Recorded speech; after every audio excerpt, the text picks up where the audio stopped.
My name is Keith Brown. I'm a professor of politics and global studies at Arizona State University. I've been working on issues of history, politics, and identity in the Balkans since the 1990s, when economic pressure and ethnic nationalism tore Yugoslavia apart. And because of that experience, I'm very interested in how people make sense of bad things happening to them and their neighbors.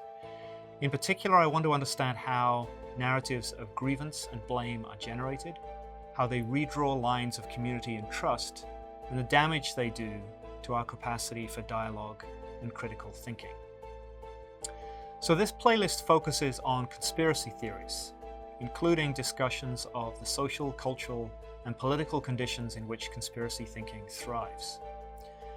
The playlist includes some re-examinations of some of the best-known conspiracy theories in recent US history, including those that still circulate around the assassination of President Kennedy and the moon landing. In addition, the playlist includes scholars explaining the attraction of conspiracy thinking as a way people try to regain control in complex or troubling times, and examples of how politicians and journalists have tried to challenge or dismiss conspiracy theories. In 2019 and 2020, news media explored the deep ties between conspiracy thinking and anti-Semitism, as well as the role of social media in amplifying the influence and reach of QAnon.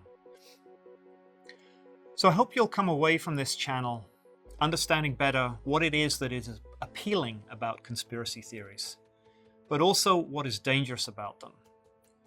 Powerful and persuasive stories can create communities of true believers, some so passionate that they commit violence, convinced that right is on their side.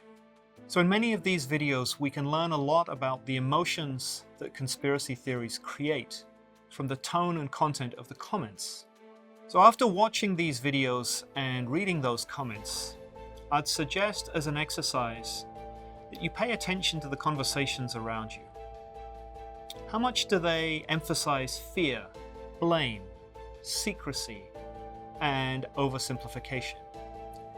And whose interests do those stories seem to serve? Asking those questions with an open mind is an important step if you want to reduce the toxic effects of conspiracy thinking on civil dialogue.